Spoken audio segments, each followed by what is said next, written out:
If you work in quality control at a candy factory, you know strict safety regulations come with the job. It's why you partner with Grainger. Grainger helps you find the high-quality and compliant products your business needs to inspect, detect, and help correct issues.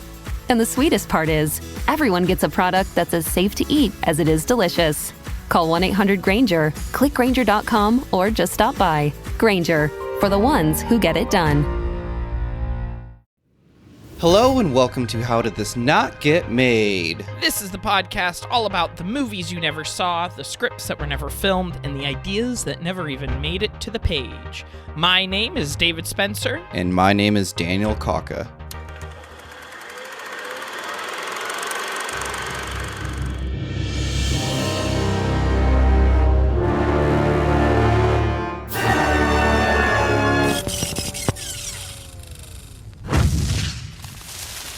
What are we talking about today, Dan? Because you told me like a one-sentence description of something I have never heard of before.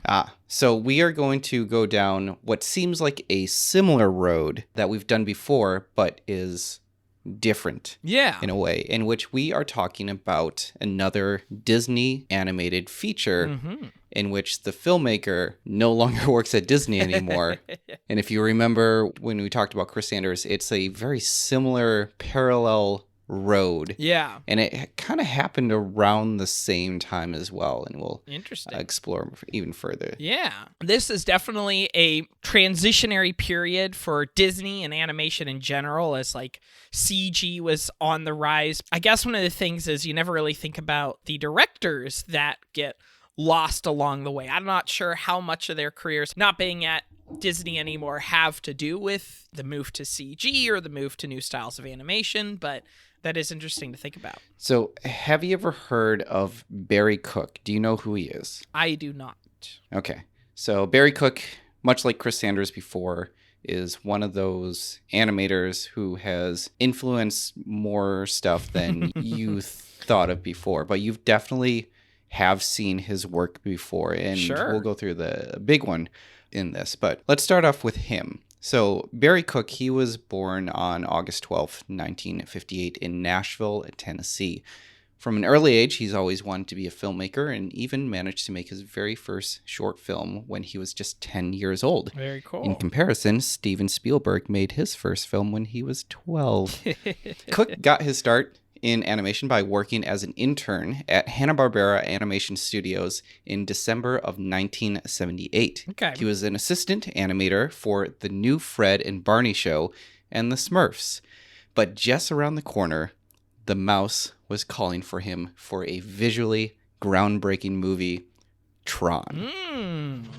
Taken prisoner and held captive within the digital world of the computer itself. Tron. He was hired on the film as an effects animator, which would pigeonhole him into that position for The Black Cauldron, My Science Project, Captain EO, yes, the 3D Disney attraction, Oliver and Company, The Little Mermaid, Roller Coaster Rabbit, which was the Roger Rabbit short, and The Rescuers Down Under. I feel like today doing effects for a movie would be very different than doing effects for animation. But if you think about at the time of Tron, how many of those effects were not computer generated, even though it was groundbreaking for computer generation. There's a lot of effects that are hand-drawn onto the frame, you know, the way they've done effects in the 80s and the 70s and all before that. I recently watched that movie, and it oddly holds up. Watching it in a clip sense, you're just like, oh man, those effects were rough. But you have to consider that movie was 87. Oh yeah, and it made massive leaps forward in the world of like CG and effects. Sorry, 82. Yeah, 1982. So yeah, that's major for that film. That was reliant on special effects almost the entire movie. Like I would say about 80% of that movie had some sort of special effects in it. Absolutely. I have not seen that movie in a long time, but I did a couple years ago, was at some nerd-themed bar, and they had 2 TV screens behind the bar, and one was playing Tron, and the other was playing Tron. Oh, yeah, you were there, Dan. Yeah. Yeah. You were there that same night. That's right. I totally forgot that you were there, too. But yeah, the other one was playing Tron Legacy. Oh, of course you were there. That's when I got my dishes from you. Yes. What I thought was really interesting when they played it side by side, because they both started it at the same time, was that the initial Tron run, which is like the video game portion of Tron. Mm-hmm. Like the light cycle sequence. Yeah, they both start, the new movie and the old movie, they both start at the same time. Yeah, which is really funny. But it was very cool to have like both of those movies playing at the same time and see the comparison between the effects and everything. Yeah. So yeah, that was his big breakthrough. He went through that. But when it came to Beauty and the Beast, Barry Cook was actually promoted to the supervisor of special effects animation department at Disney, which that one is located in Florida. So I know that here in Burbank, we have our animation department. But yeah, for a while, a lot of stuff was getting animated in Florida and a lot of movies were coming out. So like, I know Brother Bear was animated down there. So was Lilo and Stitch. Mm-hmm. Barry Cook, he did get his first chance to direct in the 1992 CG short Off His Rockers. Oh.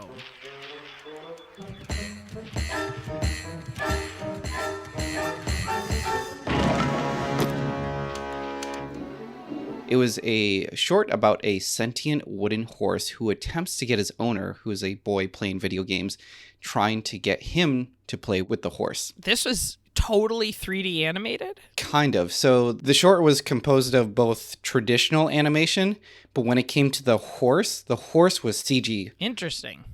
And is this something he did specifically for Disney, or was it like an indie thing he was doing on his own? Nope, he specifically did this for Disney. Really? So this, I mean, you could watch the short on YouTube if you want to, but if you saw Honey, I Blew Up the Kids in theaters, or if you watch that movie on Laserdisc, that short actually plays just before the movie. Oh, interesting. Mm-hmm. That's so funny because I remember having Honey, I Shrunk the Kids and watching the Roger Rabbit cartoon in front of that, but I didn't see any of the other Honey, I Blank the Kids series. Cook then would go on to be the visual effects supervisor for Aladdin and was the animation director for the Aladdin video game.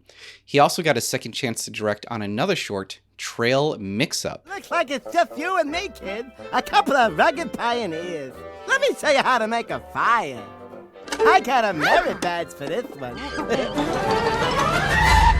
Which was another Roger Rabbit short.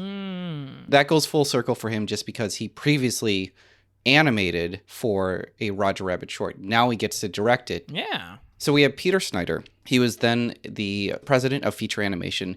He saw a lot of potential in Barry, and after seeing what he could do with Office Rockers and Trail Mix-Up, he finally got his big break when he hired him and Tony Bancroft to direct an animated feature film about a small-town girl taking the place of her elderly father to save her country from the invasion of the Huns. Let's get down to business to defeat the Huns.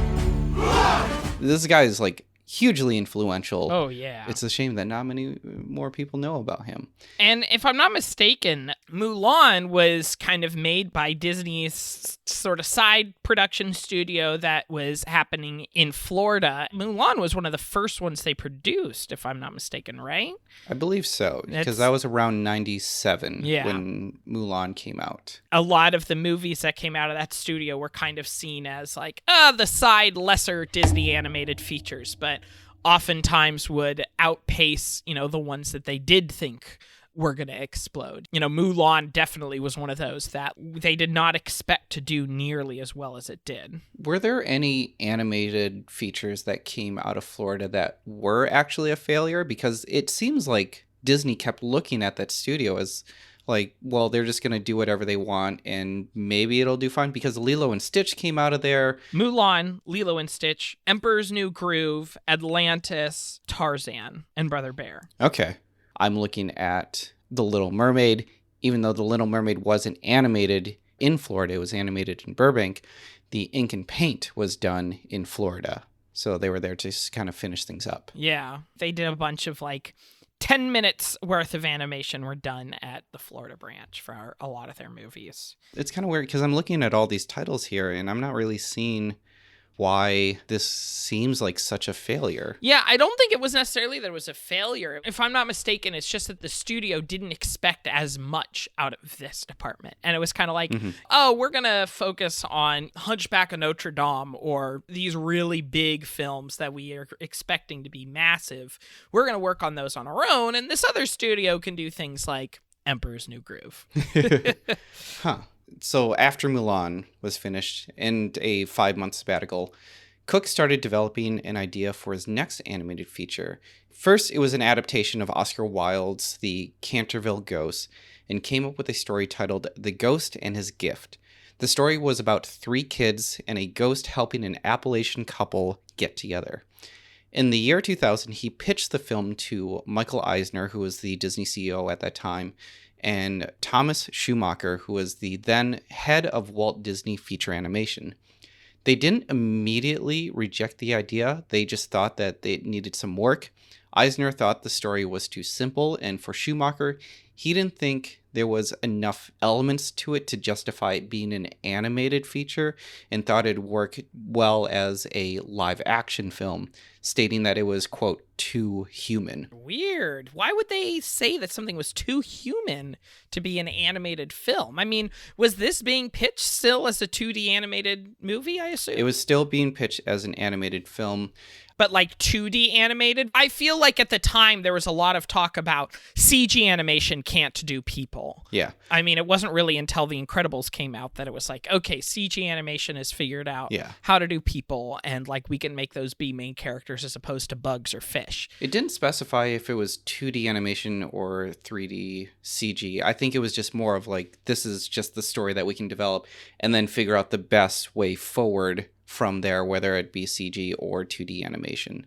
It still seems like a weird reason to say no to me, though. Yeah. There's too much about regular people, all these ghosts helping this couple. Well, I think just because animation, there's so much time that goes into it. So whenever you look at something with Pixar or most animations, you are committed to that project for maybe 3 or 4 years. Yeah. Whereas if you can just make it a live action, you can just go off and shoot for a few months and then you spend most of your time editing the film, which will take about a year until it gets out. Now that I think about it, I feel like there's also a matter of Disney at this time was trying to make these big epic stories as opposed to pre-Renaissance. You get things like The Fox and the Hound is a really small scale story that's just animals and some people. That is something that works really well in animation. When I was thinking about oh, why would you say no to this? Fox and the Hound was the first thing I thought of as something that was a more grounded, but I think it probably has a lot to do with Disney trying to do the big epic stories at this time, because just about everything in the Disney Renaissance involved massive fantasy battle sequences or crazy other nonsense they can do. So for Cook, it was back to the drawing board. He went back to his research and recalled that many of the residents of Appalachia, Texas, they would actually make dolls and toys using household objects. He figured that if you could bring those unique looking toys to life, and then you could center the story around him, that would be the hook to win over Schumacher. So Barry sketched up a few toy characters, but for one of the main characters, an angel, he built a maquette of the character, just a small little mock-up of the character. Interesting. And he figured that this would be a great visual for them to see when he pitched the film. I sent you the link to this project. If you scroll down, you can actually see a picture of this little maquette. Oh, I see it. The little angel. This looks like a Leica creation. The stop motion animation studio who did Coraline and Kubo and the Two Strings and Box Trolls. Oh, yeah. This looks super similar to Leica to me. I think it. it's that kind of the big boxy head. I see that now. So the next problem that he has to face was that he was in Florida, but he had to pitch the idea in Los Angeles, which he did not have the time to fly there and do so. So to work around this, he actually took the maquette and placed it inside of a violin case and shipped it to Disney Animation Studios in Burbank. He then set up a conference call with Thomas Schumacher, and during the pitch, he actually instructed him to open up the case. Whoa.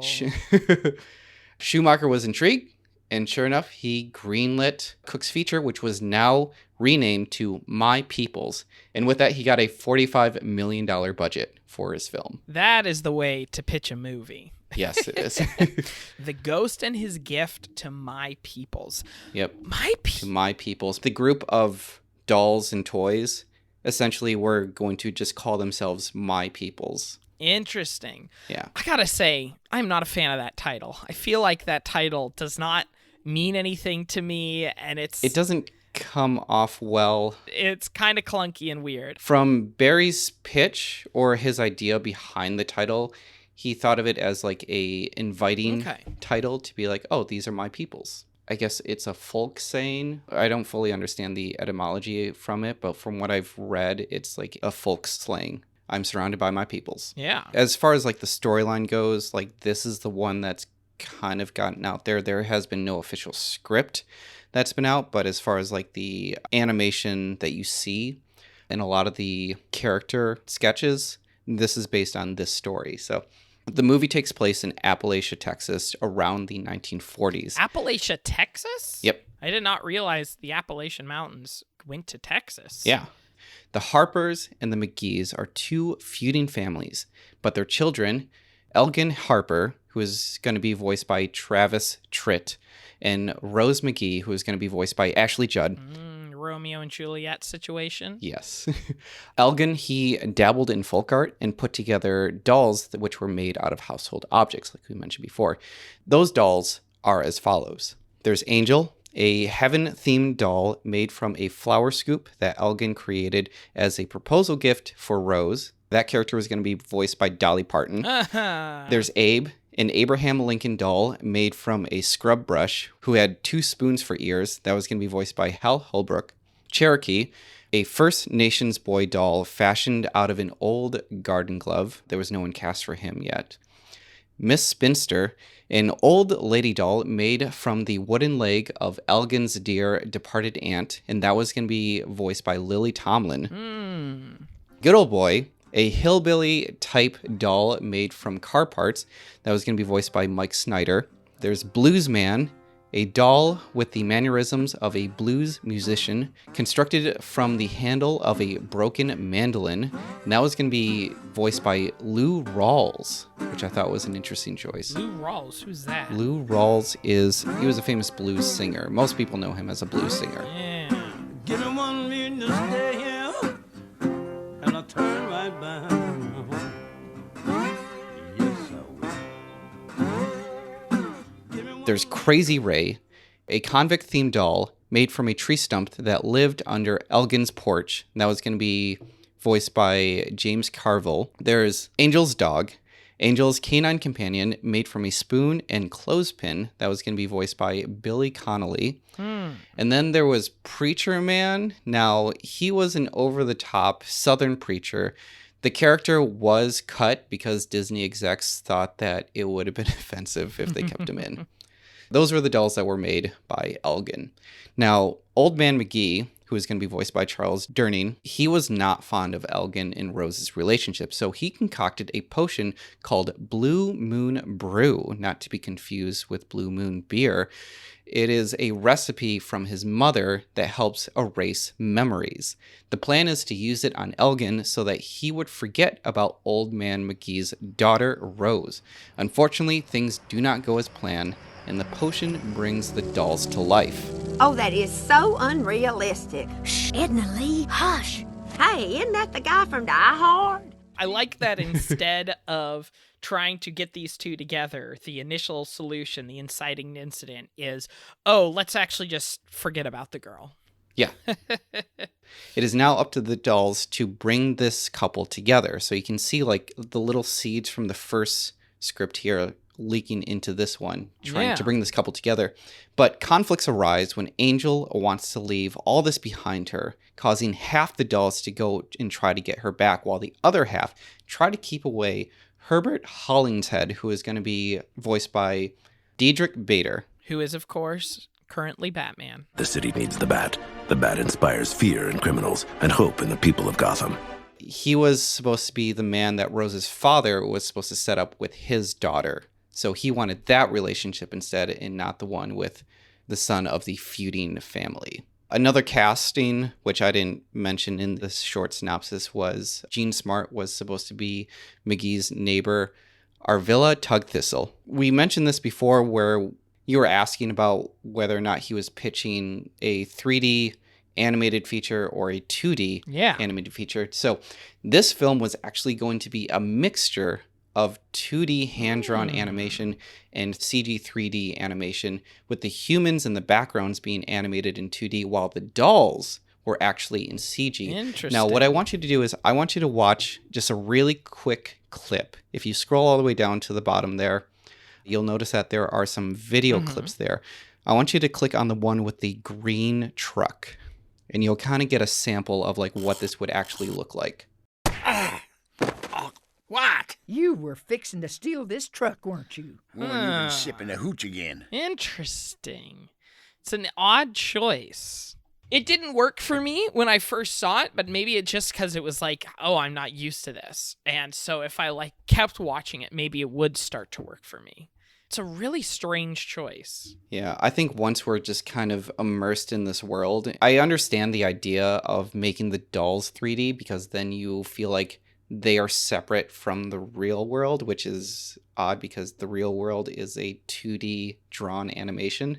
Yeah. So being able to kind of figure out the difference between the two of them, I thought was interesting. Yeah. It's very similar to how they did Barry Cook's short Office Rocker. The rocking horse is in CG, but everything else is 2D animated, including the boy in it. So that's kind of what he was bringing to the table of like, I've done this before and we can do this now for a feature because I already know how this works. I can't tell if that is like a choice that's adding anything to the story or if it's just like a gimmick for the sake of a cool gimmick. But I don't know. I like that they tried it. Yeah. But production was moving forward. And this was all going to change when Thomas Schumacher resigned in January 2003 and was replaced by former television animation head David Stanton. Stanton was unimpressed with the storyboard and demanded that the film be retooled and renamed. Some of those names he began suggesting himself, such as Once in a Blue Moon, Elgin's People, and Angel and Her No Good Sister. Those were just a few names that I could find that he was suggesting. I definitely don't like Angel and Her No Good Sister or whatever. Once in a Blue Moon. I kind of like that. I feel like that's a pretty good title. Yeah. I like that more than My Peoples. It comes off a lot easier, Once in a Blue Moon, but it doesn't really help explain what the movie is about. I do feel, though, that it is a little bit evocative of some magical realism imagery and some folklore imagery. Also, you have the word once in there, which kind of evokes like Once Upon a Time. Yeah. I can see where he's coming from for that one. For Cook, though, this was January 2003. He pitched this in 2000, so he's been on this for well over 3 years. So Cook had to just clear his head of all these sudden demands, and he actually took a research trip / vacation into the Appalachian Mountains to find inspiration. Okay. There he heard many ghost stories from a lot of the locals, and this gave him an idea that the dolls should be possessed by Elgin's deceased relatives, much like Mulan. So, for example, Uncle Ned, he took on the form of Abe, while Aunt Edna Lee then became Miss Spinster. But then the title of the film then changed from My Peoples to A Few Good Ghosts, which is a much better title. It is, but it immediately makes me think of A Few Good Men, of which this has absolutely nothing in common with. Yeah. And so I feel like it's a pretty good title, except for the fact that there's already an incredibly famous and popular movie called A Few Good Men, and that's what people are going to think of first, and I feel like that could get in the way. Yeah. That title feels much like a short film. I've noticed this thing with titles of short films usually are like a play on titles of actual movies, Whereas Sure. actual movies, you can't really do that. Or at least not actual. Yeah. I don't want to say actual movies. I want to say like feature movies. They can't get away with that. Whereas short films, you can get away with doing a play on an actual title. Now, hot take. I actually like this title, though, more than modern way of Disney naming specifically a lot of their princess movies, like Tangled or Frozen. I don't like a title that's just the past tense of a verb. Yeah, whatever happened just naming the movie after the main character? Yeah, just call it the Ice Queen. Call it Rapunzel. I mean, at least they did that with Moana. And like, would it take away anything if Frozen was simply called Anna and Elsa? Sure. Or be like Disney Renaissance films and title it after what the actual story is, which is what? The Snow Queen? The Ice Queen? The Ice Queen, yes. But there's no excuse for Tangled. Come on, Tangled. I like the movie a lot, but give me a better title. Hair. Ugh. Oh, man, I really would not like that. Yeah, at least they've broken that with like Raya and the Last Dragon and Moana. Yeah. Cook himself, he was not in love with all these changes. But he knew that it was necessary in order to do so, just to keep on making his movie. Although the people that did love it were Michael Eisner and Stanton. They loved the changes, the new changes to the movie. In fact, after doing a screening of the story reel for A Few Good Ghosts, this is around November of 2003, Eisner actually told the production team, "You folks finally have a movie here." Is this still with the partial CG, partial 2D? Yeah. Yeah, so interesting. I was kind of throwing this out there at the beginning, but this is making me kind of believe in my thesis more that this is that weird time where Disney was like, okay, CG is getting bigger. How do we compete with Pixar? Because at the time, they hadn't acquired Pixar yet. How do we compete with what DreamWorks is doing now? Because at this point, DreamWorks was doing Shrek and Shark Tale and going all in on the CG movies. And I think it definitely seems like Disney was trying to figure out how to transition into that world. Yeah. And we saw this with Pixar, where you could see that Disney was really hesitant with kind of adopting and bringing in Pixar, because they were like, okay, you do your thing and we'll distribute it. But you stay over there. You're not part of our company, but we'll put it out there. But you're still not part of us until they realize, oh, this is the future of animation. We really need to bring you in. Yes. But about a month later, this is then December 2003, unannounced, David Stanton flew to the Florida animation department and announced that the production was canceled. But why? Because Stanton wanted to make room for another movie he guaranteed would be more successful. Do you want to guess what that movie was? You actually covered this movie before with Tony Goldmark on his podcast, Escape from Walt Disney. Do you want to take a guess at it? I'm not sure. It's Chicken Little. Oh, of course. Close the book. We're not doing that. Here's what we're going to do. Why don't I just go back to the day things took a turn for the worse? Chicken Little! What is it? What's going on? The sky is falling! The sky is falling! So his reasoning behind this decision was because he felt that audiences would be more familiar with the Chicken Little story and characters and would actually draw a bigger audience. And who is it that was saying this? This was David Stanton. Yeah, and of course that was their first CG animated movie, and man, it sure is a memorable and beloved movie to this day. It would have such a great built-in audience where people would immediately want to go see it that their marketing campaign was literally ripping off another popular trailer at the time. He's got a plan to save us all. Run! And then a year later, January 12th, 2004, Stanton shut down the Florida animation branch, and Cook had left Disney for good. There was a quote that I did find from Barry Cook, and he said, "More than any other project, I poured my soul into it. I opened myself up to all the things I love, the culture I grew up in, the music that I still, to this day, love dearly. It was all part of that. It was very personal for me as a filmmaker."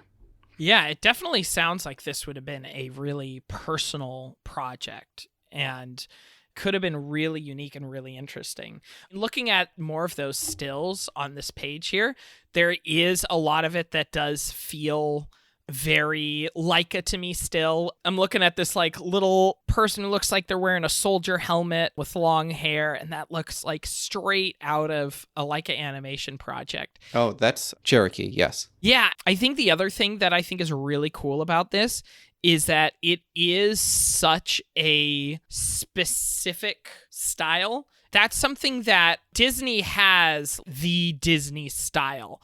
And, this is what a Disney movie looks like. And going into the late 90s and early aughts, kind of the later end of the Disney Renaissance, they were kind of trying to play around with it a little bit more. Emperor's New Groove had a little bit more stylized animation. Mulan and Hercules both did subtle things in like the effects animation to symbolize the different cultures that the stories come from. These are characters that look very different than anything you see in any other Disney project. And it makes me kind of bummed that we didn't see this, because this is such a unique project. Yeah. You were mentioning Leica before, and I thought I didn't realize that I actually put this down in my notes. So after Disney, Cook went on to IDT Entertainment. It's also known as Stars Media, Animation Lab, and Leica. He made a series of like a lot of undeveloped projects. So he didn't really make anything there, but he kind of planted a lot of the seeds in that type of animation. So I'm wondering, because of this movie, did that style from him kind of leak its way into Leica, which is why that type of animation thus exists in that company. So we look at something like Coraline. That's I think the earliest one that I can think of. So if it came around after he was there, which would have been around like 2004. Yeah, Coraline came out in 2009. Yeah. So I imagine that he was actually the inspiration to how these characters could potentially look. I would not be surprised. I didn't even make that connection. That's interesting. But then in February of 2009, he signed on with Aardman Animations, and in April, it was announced that he would be co-directing a feature film with Sarah Smith titled Arthur Christmas. Arthur Christmas.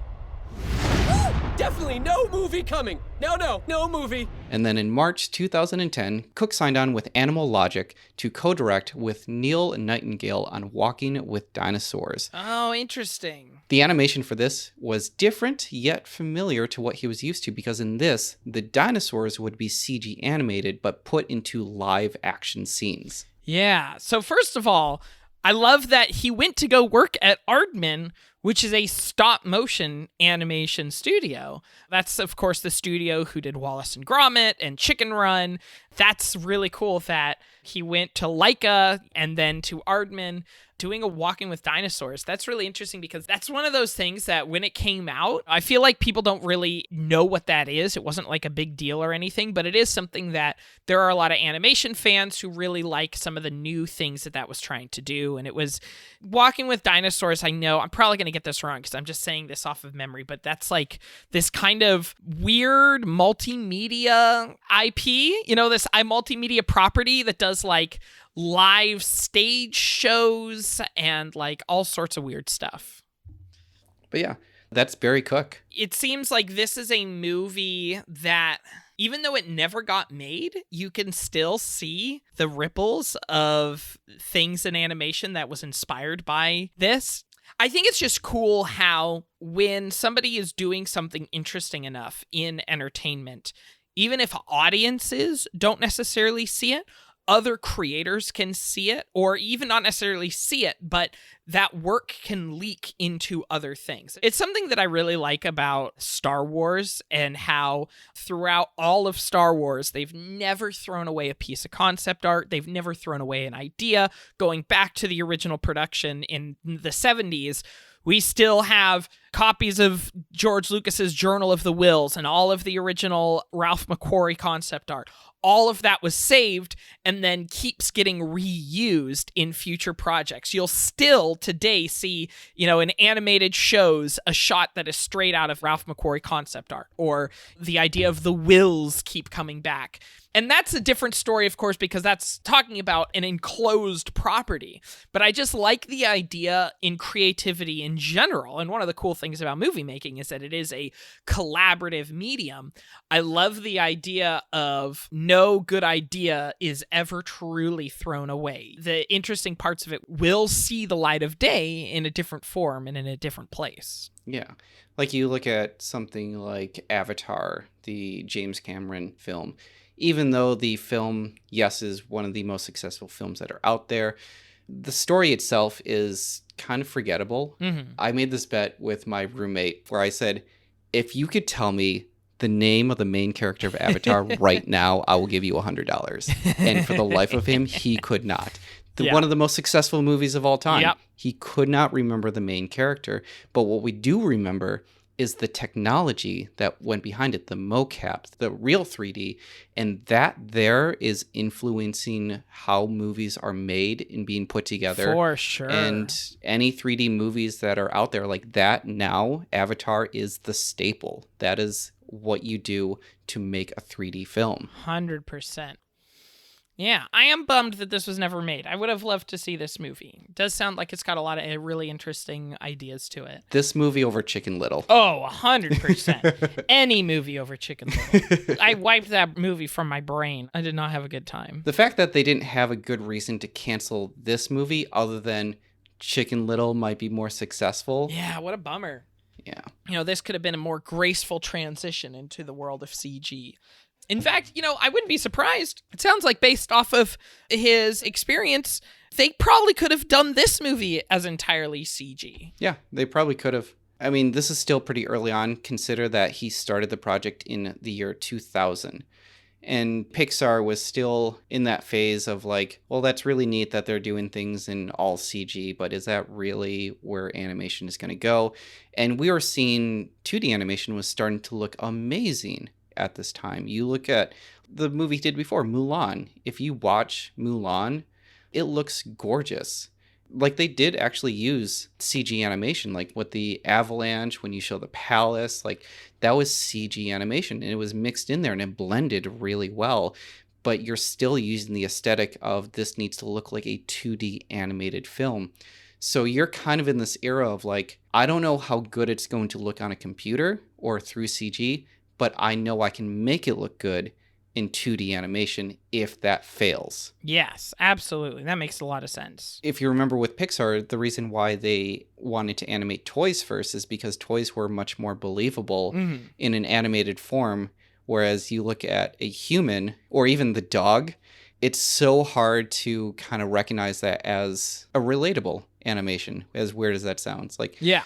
So to make these toys animated versus the humans being 2D animated, that's probably the reasoning behind that decision. And if it wasn't for adding in those toys, like when his pitch for like it was too human, honestly, he probably was just planning on just making it just a plain 2D animated movie. Yeah. Well, very cool. Very cool. I did not know this story, but I'm really happy to learn about this. Yeah. This was a joy to go through. This was a lot of fun. Yeah. Well, that's going to go ahead and wrap us up for today then. Thank you, everybody, so much for listening. If you want to find more episodes of this podcast, you can go check out our website, pipedreampodcast.com, where you can also find shows such as Come On Fahugwa Pods, Escape from Vault Disney, and the Mystery Shack Look Back. While you're there, you can also find links to our social media pages. We are on Twitter at HDTNGM, and we're on Instagram at How Did This Not Get Made.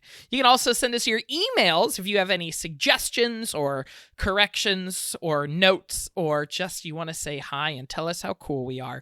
You can send those to notgetmade@gmail.com. We'd also really appreciate anybody who subscribed to us on Patreon. You can find the link to our Patreon page for our whole Pipe Dream network, where for just $2 a month, you get access to a special monthly bonus show. And for $5 a month, you get copies of all of our notes for each one of these. Yeah. Well, that's going to go ahead and wrap us up. Thank you, everybody, so much for listening. Thank you.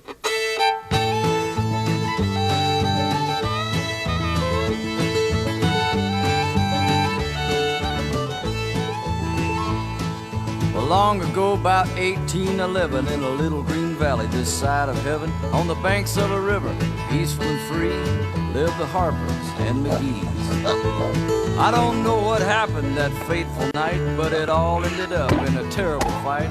A whirlwind feud left them tattered and torn, but in the middle of the fire, true love was born. Tender hearts, young and free, you can't stop love that's meant to be. When the McGee's new chicken laid a strange blue egg, they all gathered round and the old man said, "It's a sign, it's a curse," he cried to his kin. "This shameful romance must come to an end." Ain't it such a mystery? When boy meets girl, it's plain to see. Tender hearts, young and free, you can't stop love that's meant to be. But you know how the youngest didn't listen. True love meant more than a silly superstition. Some say they ran off together that night, but its door flew open and they vanished clean out of sight. Ain't it such a mystery? When boy meets girl, it's plain to see. Tender hearts, young and free, you can't stop love that's meant to be. You can't stop love